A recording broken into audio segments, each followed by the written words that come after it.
Gracias, gloria a Dios. Bueno, quiero decir que viene conmigo mi esposa como siempre. Siempre la animo que venga conmigo porque aprendo mucho de ella. Y como aprendo de ella, pues quiero que venga. Mi maestra, una buena persona, sencilla, humilde, y eso me agrada a mí y agrada al Señor también, ¿verdad? El Señor Jesús dice que, la palabra de Dios dice que Dios resiste al soberbio, pero da gracia al humilde. ¿Queremos recibir gracia de Dios? Practiquemos la humildad. Porque Dios resiste al soberbio. La soberbia es uno de los puntos que yo mismo lo llevo muy controlado para mí. Y oro mucho a Dios, Señor, líbrame de las soberbias, líbrame del orgullo, no somos nada, aquí el único importante es Él, porque es la verdad. No es ningún chisme, no es ningún cuento, el único importante es Él. Y nosotros somos, como dijo el apóstol Pablo, somos lo que somos por la gracia de Dios, no, nada más. Y así es que contento. Por eso, decir que me agrada mucho lo que Javi estaba comentando de los niños, me gusta mucho. La palabra de Dios dice, instruye al niño en su camino, y aun cuando fuera mayor no se apartará de él. ¿Sabéis lo que hacía yo con mis hijos? Cada noche, antes de ir a dormir, tenían que orar y tenían que aprenderse un versículo de memoria. Desde niños meterle la palabra de Dios ahí. Yo aprendí de un hombre de la importancia de memorizar la palabra de Dios.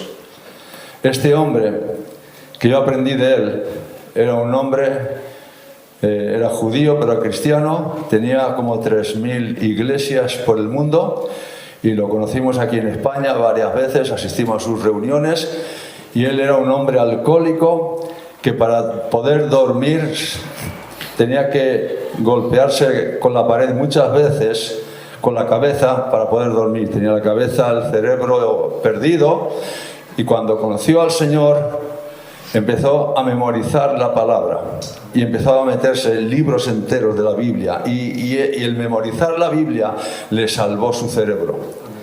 Y entonces él decía eso, memorizar las Escrituras. Y yo aprendí de él y empecé a llenar mi mente de la palabra de Dios, ¿verdad? Y yo eso quise transmitirlo a mis hijos, ayudar a vuestros hijos, porque cuando pase un tiempo ya la semilla está sembrada, cuando pase un tiempo ya no hay nada que hacer. Decían los jesuitas, dame un niño hasta los 7 años y después haz lo que quieras con él. Hasta los 7 años aprenden y le das el carácter y le das la forma, ¿verdad? Es muy importante que sean llenos de la palabra de Dios. Y recuerdo un testimonio que quiero decir, yo estuve colaborando antes de ser pastor y antes yo era un líder, y estuve colaborando con una asociación que había en España que se reunían Biblias para poder transportarlas a los países del este de Europa, que eran países todos comunistas. Y ahí apoyábamos la obra, algunos de nosotros ponían furgonetas, ponían cosas para transportar Biblias escondidas para llevarlo a los cristianos que estaban perseguidos en Rusia, en Yugoslavia, en Rumanía, todos esos países que eran comunistas, y la iglesia estaba perseguida, y nosotros metíamos Biblias para aquellas personas. Había allí gente que en aquella época recuerdo que alguien daba 10.000 pesetas, que al cambio de 10.000 pesetas creo que son 60 euros más o menos de la época, más o menos 60 euros, por una hoja del Evangelio de San Juan. Por una hoja del Evangelio de San Juan. Y Dios ahora mismo nos permite tener la palabra de Dios abundante por todos los sitios. Así que aprovechemos esto. Y hubo el testimonio de un chico que los comunistas desde Angola lo mandaron a Rusia para prepararlos en el comunismo.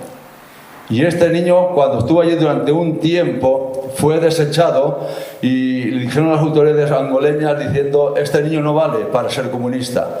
Dice: no, ¿por qué? Dice: no le entra, su mente no le entra. Y ese niño, comentaban que fue preparado en una escuela dominical, fue lleno de la palabra de Dios, y el llenar la mente de la palabra de Dios no dio lugar a meter doctrinas satánicas como son las de los comunistas. Así es que es muy importante a los niños instruirlos desde la niñez, para que cuando sean mayores no se aparten de lo que han aprendido. Se pueden apartar del Señor y todo esto porque ocurre muchas veces que se van al mundo porque no saben, pero la semilla que llevan germina y los hace volver a Dios, vuelven a Dios. Por eso que prepararlos con la semilla de la palabra de Dios, para que a su tiempo, pase lo que pase, dé fruto y vuelvan a Dios. Quiero compartir un pensamiento. ¿Me he dejado las gafas? Me las he dejado. Pero bueno, me las he dejado. En la otra. Bueno, alguien que me lea, por favor, Isaías capítulo 6. Hasta aquí, venga. En el año en que murió el rey Uzías, vi yo al Señor sentado sobre un trono alto y sublime, y sus faldas llenaban el templo. Por encima de él había serafines, cada uno tenía 6 alas, con 2 cubrían sus rostros, con 2 cubrían sus pies y con 2 volaban. Y el uno al otro daba voces diciendo: Santo, Santo, Santo, Jehová de los ejércitos, toda la tierra está llena de su gloria. Y los quiciales de las puertas se estremecieron con la voz del que clamaba, y la casa se llenó del humo. Entonces dije: ay de mí, que soy muerto, porque siendo hombre inmundo de labios y habitando en medio de un pueblo que tiene labios inmundos, han visto mis ojos al Rey Jehová de los ejércitos. Y voló hacia mí uno de los serafines, teniendo en su mano un carbón encendido, tomado del altar con unas tenazas.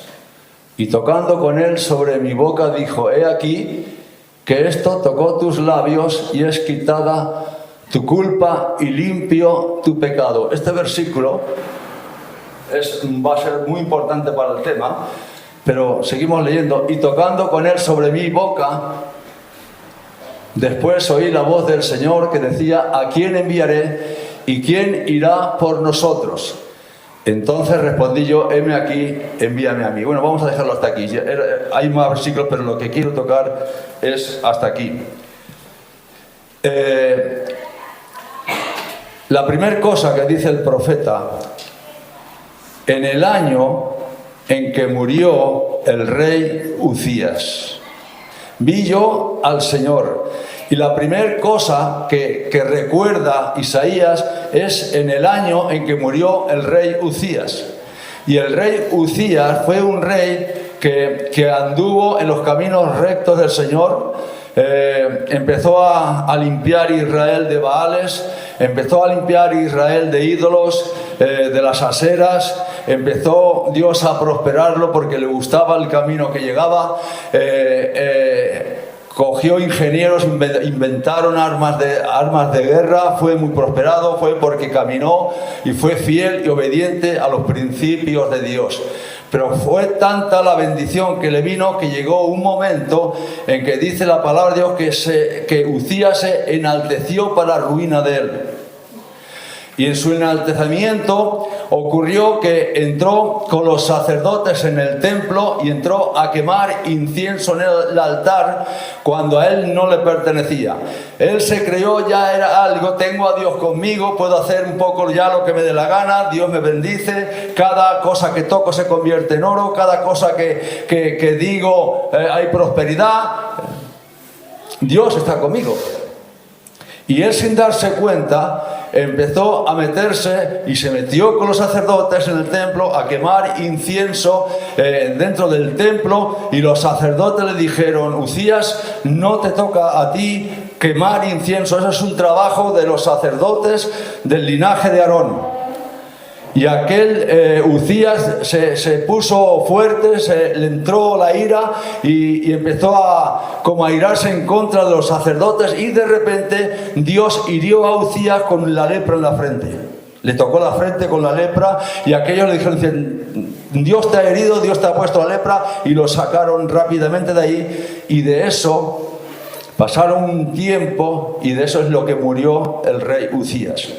Ahora Isaías está diciendo: Uzías está en el templo, Uzías ha hecho algo que está mal, es un pecado, y Dios le ha traído juicio y le ha puesto en la frente la lepra, que en la frente es donde Dios ponía las heridas donde maldecía a la gente. Dios puso una señal en Caín en la frente. David derribó al Goliat con una pedrada en la frente, y las maldiciones Dios las pone en la frente. Y la lepra le salió a Uzías en la lepra. Y entonces Isaías está pensando: si él está en el templo y Dios lo hirió y Dios lo perturbó con la lepra hasta el día de su muerte, él dijo: yo estoy en el templo, porque Isaías estaba en el espíritu dentro del templo de Dios. Dice: vi al Señor que sus faldas llenaban el templo, están dentro del templo, estaba en el espíritu del templo. Si Uzías murió por el pecado, yo estoy en pecado ahora mismo, está él pensando. Dijo: ay de mí, que soy muerto.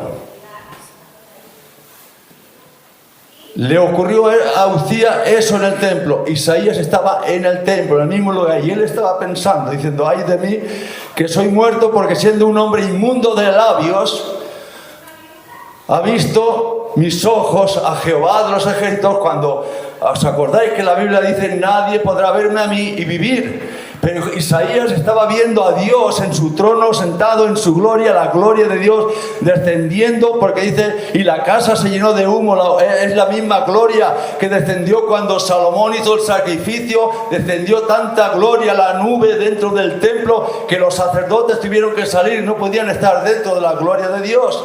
Isaías estaba en la gloria de Dios, y él dijo: ay de mí, que soy muerto. Pero los serafines, que decían: santo, santo, santo.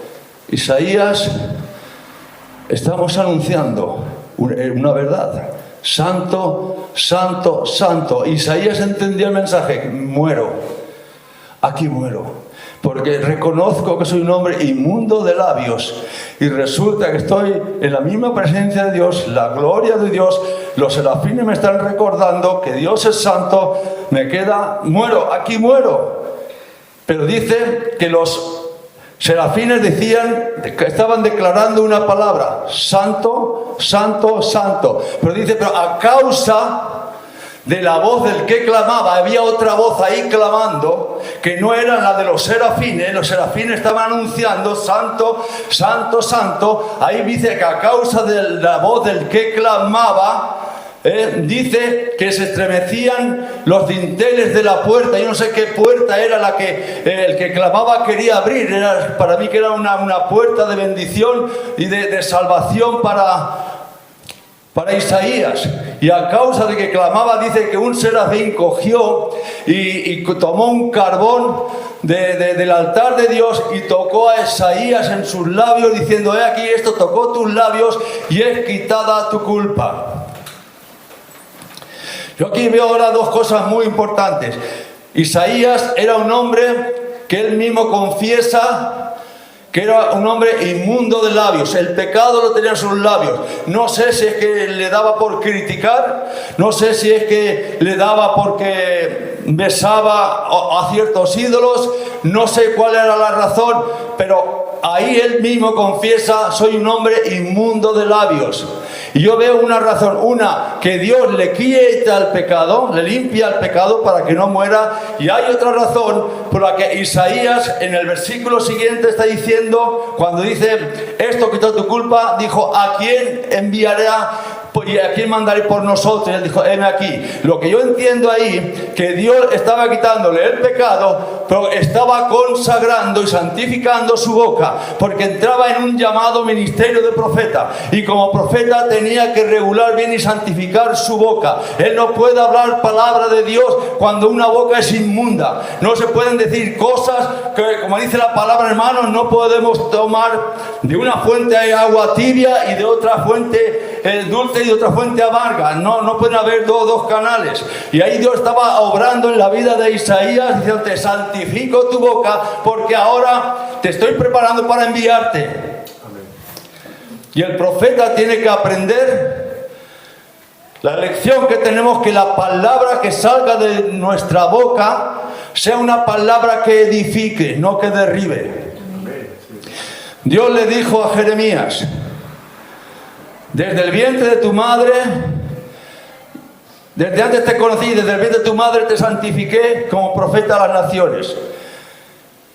Te envío para arrancar, para derribar, para plantar y para edificar.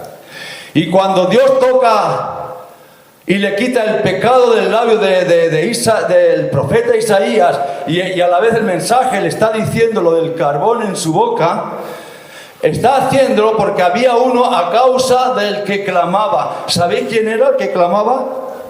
¿Alguien me lo podría decir? No eran los serafines. Yo creo que todos lo imagináis, ¿verdad? Era Cristo. Aleluya. ¿Y cómo lo sé yo? La Biblia lo dice.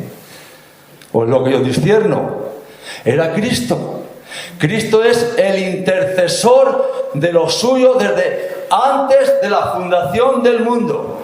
Dios, cuando hace todas las cosas, algo que yo me di cuenta, cuando dice en Hebreos capítulo 11, cuando dice que por la fe el mundo, lo que se ve fue hecho de lo que no se veía. Y nosotros hemos interpretado que lo que se ve fue hecho de la nada. No está diciendo que fue hecho de la nada. Y nosotros, Dios hizo las cosas de la nada. No es así. Yo cuando entendí esto, dice que por la fe lo que se ve fue hecho de lo que no se veía.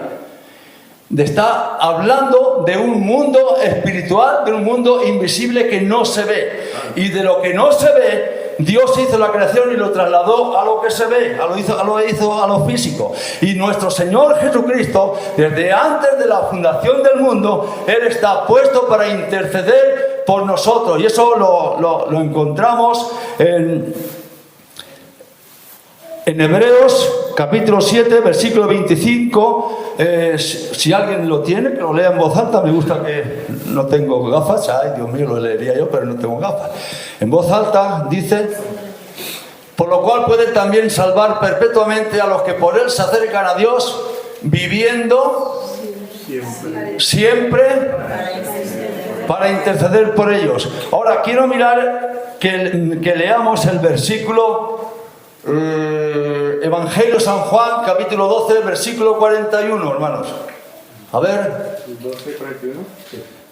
Evangelio San Juan 12, 41. Ahí está. Por lo cual puede... No, ese no es. No. Juan 12, 41. Sí. Juan 12, 41. Isaías dijo esto cuando vio su gloria y habló acerca de él. Isaías dijo esto, y más para adelante ahí habla: quien enviaré, porque me oirán y escucharán y no entenderán. Todo eso está ahí, pero yo quería centrarme en ese versículo. Isaías dijo esto cuando vio su gloria y habló acerca de él. El que clamaba por la salvación de Isaías era Cristo, y a causa del que clamaba por Isaías fue escuchado, y Dios restauró a Isaías y lo preparó, y nuestro Señor Jesucristo es el intercesor de su pueblo. La Biblia nos enseña en Romanos capítulo 8, el versículo 34, dice: ¿quién condenará a los escogidos de Dios? Cristo es el que murió, mas también el que resucitó, el que además está sentado, ¿está puesto? Sí. El que además está a la diestra de Dios y el que también intercede por nosotros. Bienaventurados, iglesia, que estamos en Cristo porque tenemos un intercesor eterno. Un intercesor que día y noche no para y no cesa de estar orando, intercediendo por nosotros cuando fallamos, cuando pecamos, cuando nos levantamos. Dios tiene el control de nuestra vida y nos lleva a la presencia de Dios en intercesor. Y dice en 1 de Juan capítulo 2, versículo 2, el versículo 1, perdón, lo tenéis ahí a la mano. 1 de Juan. Hijitos míos, estas cosas os escribo para que no pequéis, y si alguno hubiere pecado, abogado tenemos para con el Padre, Jesucristo el justo. Hay otra versión que dice, tenemos intercesor por nosotros, el abogado que intercede por nosotros al Padre, cualquiera que sea nuestra situación. El hombre que pecare, ese hombre morirá, menos el que tenga a Cristo. Aleluya. El que tenga a Cristo tiene un abogado, un defensor. Y dice en Colosenses capítulo 2, versículo 14 y 15, dice, anulando, ¿lo tienes por ahí? Anulando el acta de los decretos.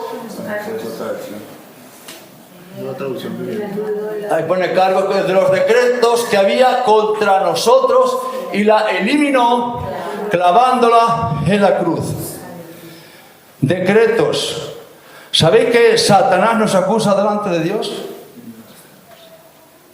¿Sabéis que Satanás va a Dios y presenta nuestras debilidades y nuestros errores y nuestras fallas y nuestras cosas de esas para que permita a Dios tocarnos y destruirnos? En una ocasión, eso está en Zacarías capítulo 3, dice que me mostró una visión al sumo sacerdote Josué. Dice, y a su diestra estaba Satanás acusando a Josué. Y Josué estaba vestidos de ropas sucias, de ropas rotas. El vestimento como cristiano, como creyente, lo tenía estropeado. Dice, pero el ángel de Jehová que estaba al lado le dijo, Satanás te reprenda, oh Satanás. Jehová te reprenda, oh Satanás. ¿No es este un tizón arrebatado del incendio? Y entonces dice que dio la orden, dice, cambiarle, ponerle vestidura nueva y una mitra limpia. Le trajo la renovación al ministerio como sumo sacerdote de Israel. Satanás viene a destruir la iglesia de Dios, pero no tengáis miedo a Satanás. Satanás es un enemigo que está derrotado. Él lo único que hace es, prospera muchas veces por el engaño y las mentiras. Y cuando creemos las mentiras y los engaños del diablo, vivimos en realidades, pero son engaños, son mentiras. Y cuando llega el diablo, queriendo acusar a un hijo de Dios, enseguida Cristo está a la diestra de Dios y dice, no, sus decretos están anulados. Según la ley, no puede hacer nada. La Constitución dice que si está... Que ya está perdonado, aquí ha habido amnistía, aquí es como si no hubiéramos pecado, esto sí que hay amnistía buena, correcta. Aquí no, porque Dios dice que perdona nuestros pecados y se olvida de nuestros pecados. Ese era Cristo. ¿Cuántos saben que Moisés pasó una experiencia parecida a la de Isaías? Del tema que un carbón tocó sus labios. Yo lo aprendí de la historia. Bueno, todos conoceréis el libro de Yaser. Algunos lo conoceréis. Es un libro que la Biblia habla del libro de Yaser. Y no es libro canónico, no es libro palabra de Dios, pero es un libro de historia que aprendemos mucha historia. Y yo aprendí mucho de la historia de Abraham, cosas que la Biblia no dice, pero que no contradicen la Biblia, pero es un libro de historia que uno lee y aprende, y aprendí cosas porque Moisés, su tartamudez la tuvo. ¿Cuál fue la causa de su tartamudez, verdad? Y cuando Moisés fue puesto en una canasta y mandado al río, la hija del faraón vio una canastilla y lo cogió y vio que había un niño y lo adoptó y lo prohijó y empezó a darle una educación egipcia a Moisés.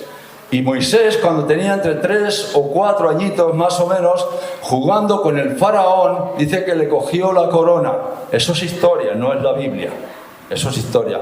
Y creemos, es un libro, como está el libro de Enoch, que no es palabra de Dios, pero tiene muchas experiencias y muchas cosas que son así, ¿verdad? Y el apóstol Pablo, cuando dice, porque Janes y Jambres resistieron a Moisés, ¿de dónde sabía Pablo que Janes y Jambres se llamaban los que resistieron a Moisés? Por el libro del Yaser. Y entonces dice que le cogió la corona y este faraón como que se enfadó. Dijo, pero ¿esto qué es? Como todo lo daban por lo profético y por cosas así, dice, es que a ver si es que me quiere quitar el reino. Y uno de sus ministros le dijo, hagamos una prueba. Dice, vamos a poner un diamante en este lugar y vamos a poner un carbón ardiendo en este otro lugar. Y si él cogiere el diamante, entendemos que te quiere quitar el reino. Pero si coge el carbón, es que el niño lo ha hecho jugando y no hay malicia. Y dice el libro de Yaser que un ángel movió a Moisés a coger el carbón. Y cogió el carbón y se lo puso en la boca y se quemó la boca. Y por eso el hombre tartamudeaba. Pero es un aguijón que Dios le permitió tener a Moisés. ¿Por qué? Porque Moisés iba a ser usado por Dios algo mucho más fuerte y mucho más glorioso de lo que nosotros podemos pensar. Moisés cogió la educación hebrea y cogió la educación egipcia, pero él tuvo que pasar por la educación de Dios, por la educación que viene el trato de Dios, la educación de Dios, los principios de Dios, las enseñanzas de Dios. Y es por eso que cuando ya conocía la educación egipcia y la educación hebrea, es que Dios lo sacó al desierto, empezó a tratar con Moisés. Y cuando terminó el trato de Moisés, 40 años en el desierto, se le apareció la zarza y él se acercó a ver qué maravilla era esa, porque una zarza ardía y no se consumía. Dice que oyó una voz diciendo, Moisés, Moisés, quita el calzado de tus pies porque la tierra que estás santa es y tus calzados están contaminados. Quítate los calzados, ¿no? Y entonces Dios empezó a hablarle. Primer cosa, vio una zarza ardiendo. Lo que vio la zarza ardiendo, eso que él vio por los ojos, eso lo que le transmitió Dios en el Espíritu fue de un carácter fervoroso, un carácter se llenó del fuego de Dios ahí. Luego dijo, tira tu vara al suelo. ¿Qué tienes tu vara? Una vara. Con esa vara haré maravillas. Tira tu vara al suelo. Y la vara se convirtió en serpiente y Moisés salió corriendo. Dijo, no corra, cógela. Cógela por la cola. Y la cogió por la cola y se volvió vara otra vez. Luego le dijo, mete tu mano en tu pecho. Y metió la mano en el pecho y cuando la sacó su mano leprosa. Que eso siempre habla de pecado. ¿Qué simboliza meter la mano en tu pecho? Es un acto profético de tocar tu corazón. ¿Cómo está tu corazón? Y la sacó leprosa. Y luego le dijo, ahora vuélvele a meter otra vez en tu seno. Y volvió a meter la mano en el seno y cuando la sacó limpia como la piel de un niño. Moisés, ya estás listo. Ya estás preparado, ya has sido pasado por el horno de fuego, has pasado por las pruebas, te he sanado del temor a las serpientes, porque él tenía temor a las serpientes y era natural porque había una creencia que el faraón, sabéis todos que el faraón en su gorro tenía una cobra ahí, en su cobra, y esa cobra, según las leyendas de los egipcios, era para defender al faraón de toda persona que viniese a hacerle daño. Y eso Moisés lo sabía. Y para mí como que el hombre le perturbaba eso. Y cuando Dios le dijo, convierte en serpiente, y la cogió, es como que resiste el temor y venció el temor y pudo enfrentarse al faraón. Y le dijo, yo te constituyo a ti como Dios y a tu hermano como tu profeta. Él no era Dios, pero le dio una autoridad como Dios, ¿verdad? Tú vas a ser Dios. Y Moisés, solo un hombre trajo la ruina total a todo un país. Dios, hermano, necesita un hombre o una mujer dispuesto al 100% con Dios para cambiar el mundo. No necesita ejército, Dios necesita un hombre fiel. Dios dijo, busqué entre todos ellos a uno que hiciese vallado conmigo para que yo no destruya la tierra. Y he buscado por toda la tierra, he buscado, no he encontrado a nadie. Y solo necesito un hombre. Señor, y no hay nadie. No veíamos nadie, no hay nadie, ni los apóstoles, no hay nadie. Yo queriendo librar a la tierra del juicio, pero no he encontrado a nadie. Por eso Dios mandó a uno. A Jesús. Dios mandó a uno. Ya que no lo encontró en la tierra, lo encontró en el cielo, su propio Hijo.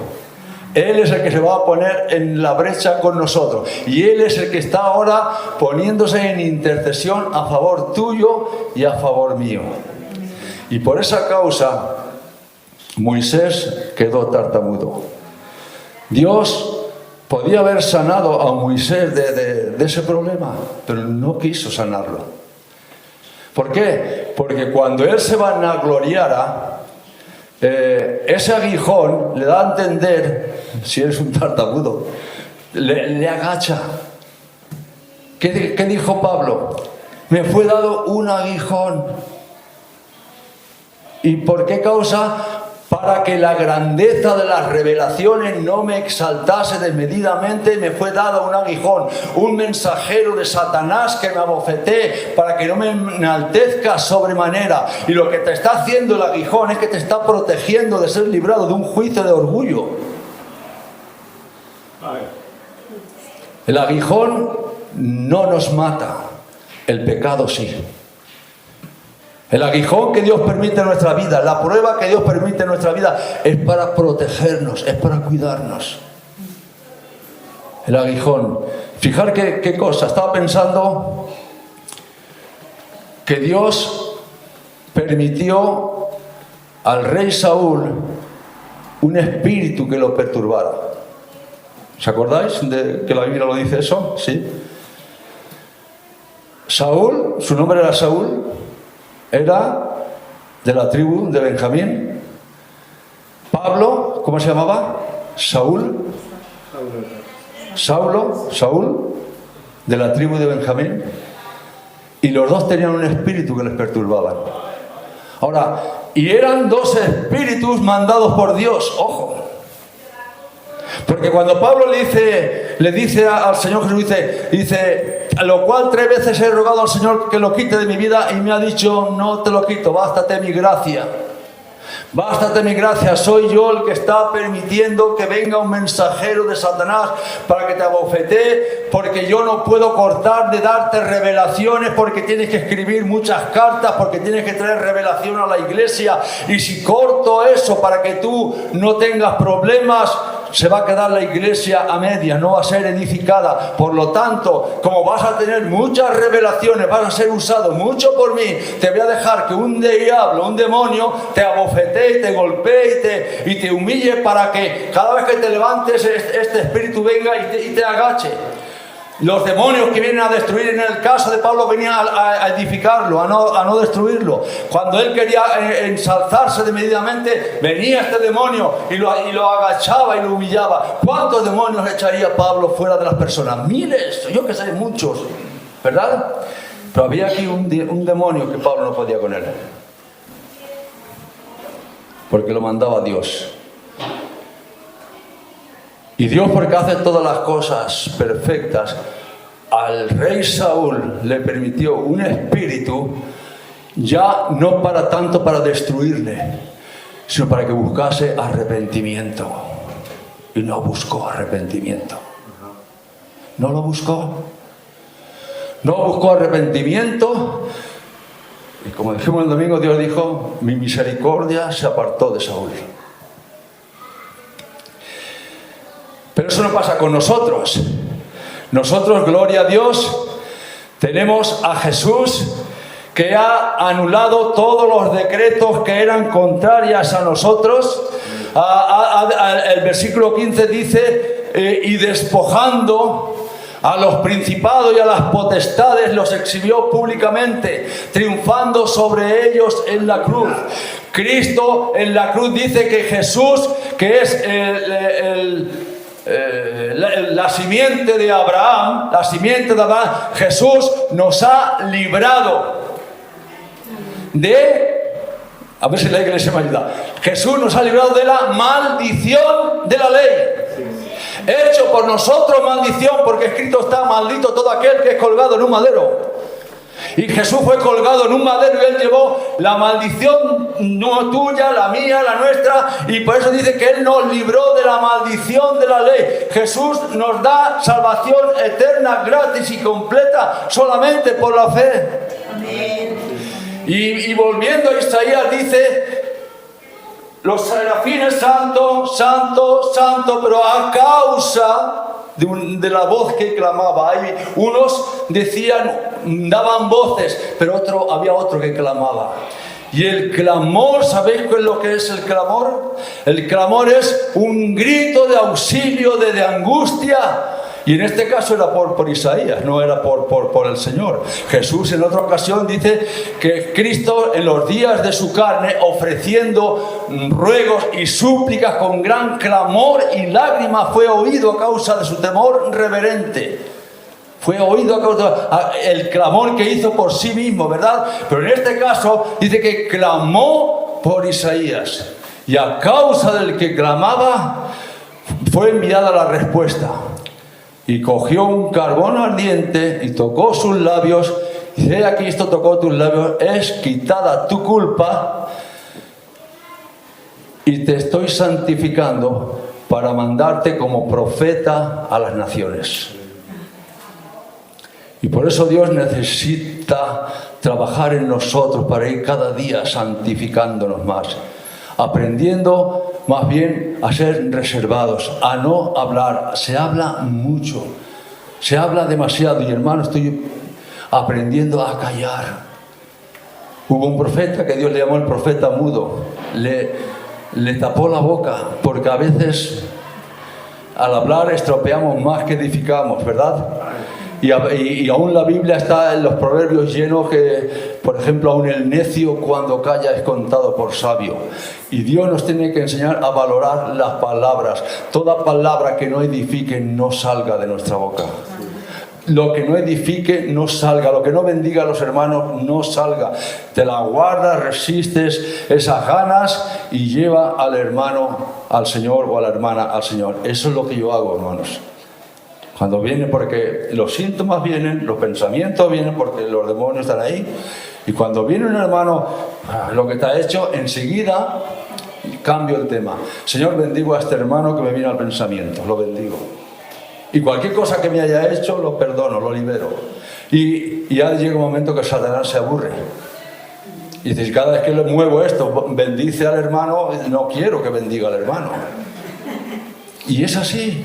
Pero es una batalla continua. Pero ya para cerrar el mensaje, hermanos, no olvidemos, tienes un intercesor eterno que está en los cielos orando por ti, si tú lo has recibido como Señor y como Salvador.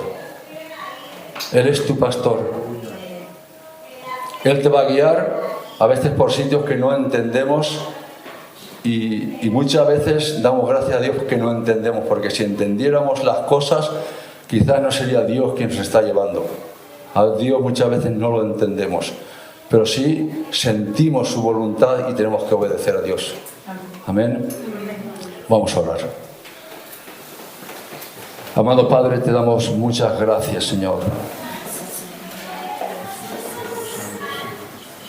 Porque a causa del que clamó por nosotros, nuestro pecado ha sido quitado, Señor. Nosotros hemos creído y hemos conocido que Jesucristo es el Hijo de Dios, el Salvador del mundo, que murió en la cruz por nosotros, resucitó por nosotros, Señor, y nos dio salvación eterna. Por gracia somos salvos, por medio de la fe. Y esto no es de nosotros, pues es un don de Dios. Y no por obras para que nadie nos gloriemos, sino es un don tuyo. Te exaltamos, Señor, en esta hora. Clamo y oro, intercedo por este punto de misión aquí en Albal.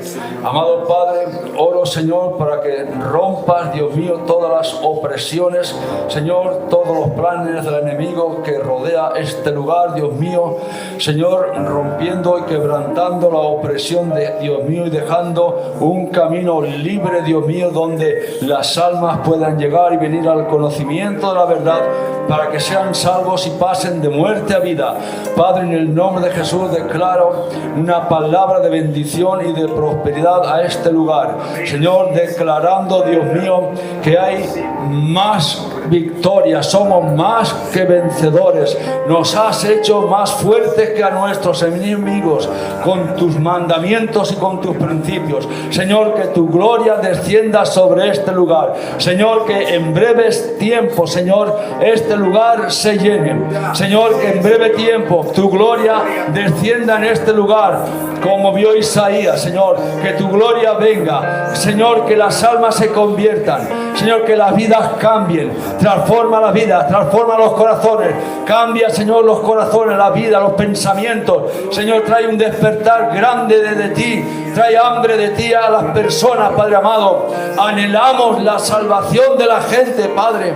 Queremos que sean librados del infierno y de la muerte, Padre.